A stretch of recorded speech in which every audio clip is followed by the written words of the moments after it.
निज़ाम जो है, जैसा कि इमाम खुमैनी रहमतुल्लाह ने फरमाया कि इस्लाम ने पहले निज़ाम लाया, अहकामात बाद में आए हैं, निज़ाम पहले। और अक़लन भी ऐसा ही। देखिए यही तो मसला है ना, यही तो उलझन है कि मस्जिद में जो है नमाजी है, पार्लियामेंट में जो है वो जमहूरी है। बिस्मिल्लाहिर्रहमानिर्रहीम। अस्सलाम वालेकुम नाज़रीन, मेरा नाम अख्तर अब्बास है और इस वक्त हम मौजूद हैं GC यूनिवर्सिटी फैसलाबाद के MPhil स्कॉलर बिरादर मुशाहिद हुसैन, और आप जामिया दीनुल क़य्यिम के तालिब इल्म भी हैं।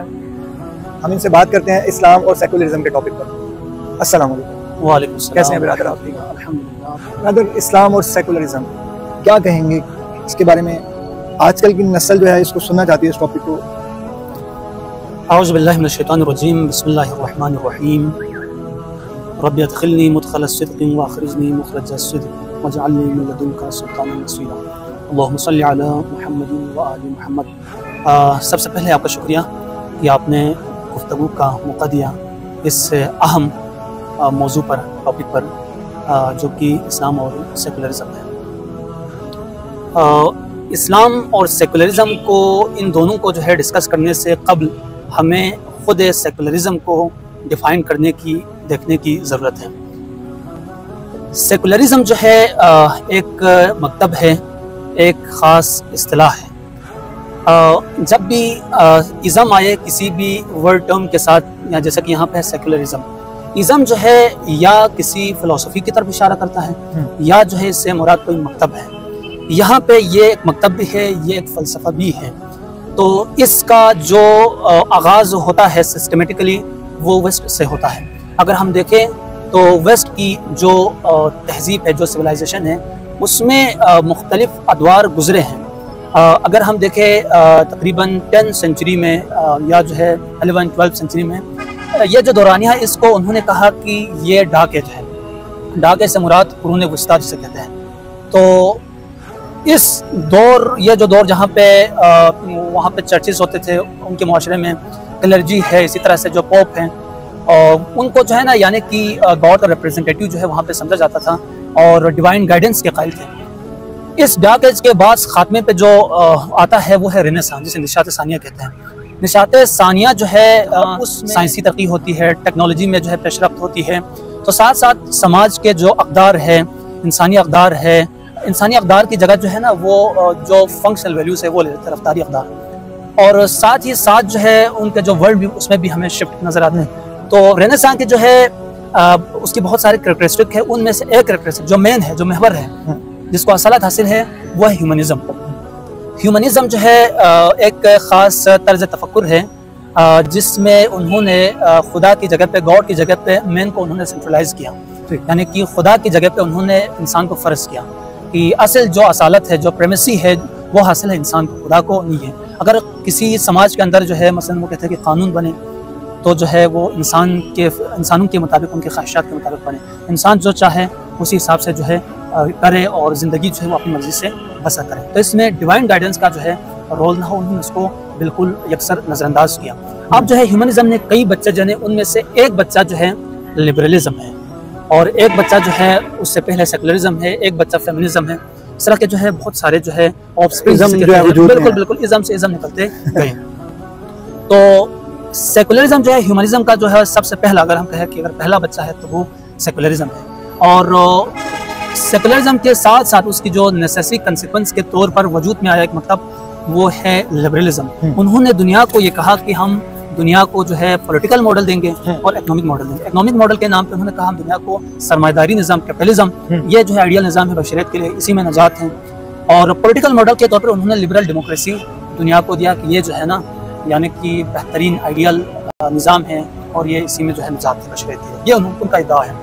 अब जो सेकुलरिज्म जो है, जो लफ्ज़ है, अगर हम देखें एटमोलॉजिकली, अगर हम देखें तो लैटिन ओरिजिन है, लातिनी ज़ुबान में जो है इसका जो ओरिजिन है वो उसी में है, सेकुलम से है। सेकुलरिज्म सेकुलम से है, जो कि एक लैटिन वर्ड है, जिसका माना है कि होली, यानी कि जिससे मुराद है होली, अनहोली के मुकाबले में।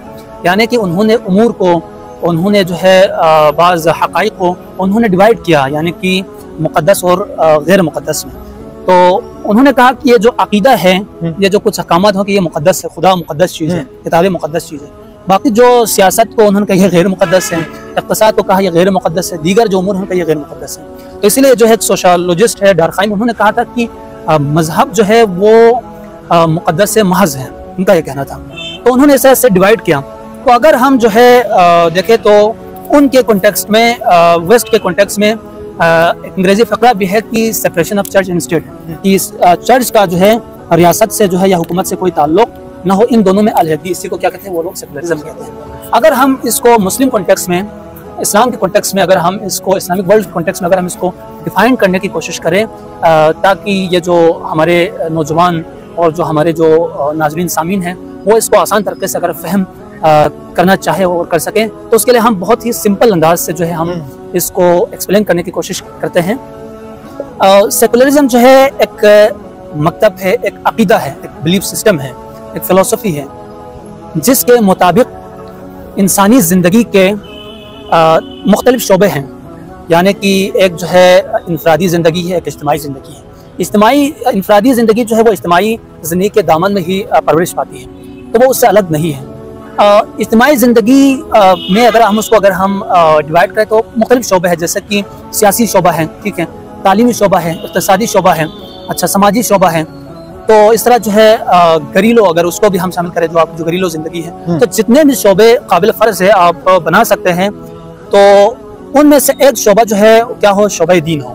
तो ज़िंदगी के तमाम शोबों में से दीन को निकाल कर, काट कर, अलग करके दीन को एक अलग और मुस्तकिल शोबा बनाया जाए। इस तरह से बनाया जाए कि शोबे का, शोबे दीन का जिंदगी के बाकी शोबों से कोई ताल्लुक ना हो और बाकी शोबों का जो है इससे कोई ताल्लुक ना हो। इस तरह से तफक्कुर को क्या कहते हैं, बड़ा ब्लेंडर किया एक कि इनफरादी जिंदगी में जो मर्जी करें लेकिन इज्तिमाई जिंदगी का सिस्टम अपने हाथ में है। बिल्कुल वो इस तरह से कि आप जो है ना, मसलन ये जो मुक़द्दस शोबे, उन्होंने कहा कि मुक़द्दस शोबा क्या, शोबा दीन मुक़द्दस है, बाकी जो उनका गैर मुक़द्दस है। सियासत से आप दीन को निकाल लें, आप जो है इक़्तिसादी जो आपकी जो जिंदगी उससे आप दीन को निकालें, इस तरह जो अदालती जो शोबा उससे आप जो है दीन को निकालें, निकाल कर दीन को एक अलग मुस्तकिल। जबकि अब हम दीन की तरफ देखते हैं तो इस्लाम क्या कहता है।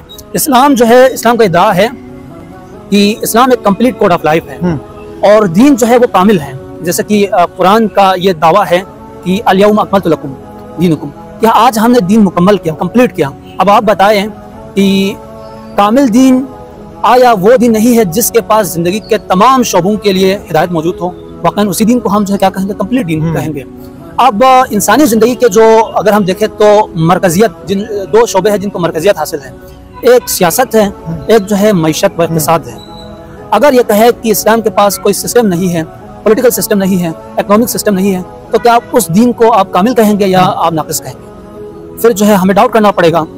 जो दीन जो दावा भी करे कि वो यानी कि मुकम्मल ज़ाबिते हयात है, कामिल दीन है, 1600 साल पहले और एग्जैक्टली, और जो है निज़ाम हुकूमती चलाने के लिए, निज़ाम सियासत के लिए, निज़ाम इक़्तिसाद के लिए वो या तो मकतब लिबरलिज्म पर इन्हिसार करता हो या जो है वो मकतब सोशलिज्म व कम्युनिज्म पे इन्हिसार करता हो, उसको आप जो है कभी भी कामिल, एक आकिल बंदा जो है कभी नहीं कहेंगे कि ये दीन जो है कामिल दीन, नाक़िस ही कहेंगे। लेकिन अल्हम्दुलिल्लाह इस्लाम के पास जिंदगी के तमाम शोबों के लिए, यहाँ तक कि जब आप बैतुल खला जाते हैं तो कौन सा पाँव पहले रखना है, कौन सा पाँव नहीं, इस हद तक दीन के अंदर डिटेल मौजूद है। तो हमें जो है बड़ा अफसोस होता है उन दानिशवरों पे, उन जो है उलमा पे जो ये कहते हैं कि दीन के पास जो है यानी कि कोई सियासी वाज़िह सियासी निज़ाम या कोई इक़्तिसादी निज़ाम नहीं है। जबकि निज़ाम जो है, जैसा कि इमाम ख़ुमैनी रहमतुल्लाह ने फरमाया कि इस्लाम ने पहले निज़ाम लाया, अहकामात बाद में आए हैं, निज़ाम पहले, और अक़लन भी ऐसा ही होना चाहिए। तो इमाम ख़ुमैनी जो है, अगर हम देखें बाकी फ़क़हा उलमा और इमाम ख़ुमैनी में जब वाज़ेह फ़र्क ये है कि बाज़ तो ये नहीं समझते थे कि दीन के पास जो एक मुकम्मल सिस्टम है। बाज़ जो है कहते हैं कि दीन के यानी ज़िंदगी के अंदर जो है मसलन कई शोबे, उनमें से एक शोबा शोबा दीन है, या ये कहते थे कि इस्लाम के अंदर कई शोबे, उनमें से एक शोबा शोबा सियासत है। इमाम ख़ुमैनी ने फरमाया कि सियासत मा ऐन दियानत व दियानत मा ऐन सियासत, यानी कि ऐनियत दीन व सियासत का जो उन्होंने नज़रिया दिया, यानी कि वो ऐनियत के कायल थे। यानी इमाम ये फरमाना चाह रहे थे कि ऐसा नहीं है कि दीन के मुख्तलिफ शोबे हैं, उनमें से एक शोबा जो है शोबा सियासत, ऐसा नहीं है, बल्कि दीन कुल्लन सियासत है, सियासी है, और सियासत जो है कुल्लन क्या है, दीनी है। यानी कि दीन और सियासत जो है न सिर्फ जो है जुदा नहीं है, न सिर्फ, बल्कि जो है ये कुल्लन यानी कि इन दोनों में ऐनियत का रिश्ता है, लाजिम व मलजूम है। मसलन आप कहे एक इमारत, अगर आप फर्ज करें कि ये इमारत ये दीन है, तो इमाम फरमाते हैं कि ये सियासत भी है, अलग नहीं है। तो ये जो है जो तफक्कुर या जो इमाम की दीन शनासी का जो है ये लाजमा था दरअसल, जो एक तहकीक अमीर दीन शनासी इमाम ने जो करवाई और इमाम ने की, उसका लाजमा है। तो आप आज जो है ना सोचने वाली बात है, अगर हम इस वक्त देखें कि दीन किस लिए आया। अब जो हमारे सामने आगे जो मस्जिद है वहाँ पे चंद ही लोग आते हैं, वो आके 10 मिनट के बाद निकल जाते हैं। आप बताए दीन क्या उनके लिए आए हैं या उस यूनिवर्सिटी के लिए दीन आया है जिसमें हजारों के हिसाब से तुलाब मौजूद हैं, यानी कि स्टूडेंट मौजूद है जो इक्तिसाब इल्म कर रहे हैं और उनकी जो है नौजवान नस्ल की जिंदगी तो उधर बसर हो रही है। आप बताए दीन उस यूनिवर्सिटी के लिए आया है या उस मस्जिद के लिए आया है जिसमें मौलाना साहब के साथ। अगर हम तो इसको कहें तो दीन तो मस्जिद के लिए तो डेफिनेटली आया है, लेकिन दीन यूनिवर्सिटी के लिए भी आया। एग्जैक्टली। तो दीन जो है ना वो अब आपने लेके जाकर उसको कैद किया मस्जिद के अंदर।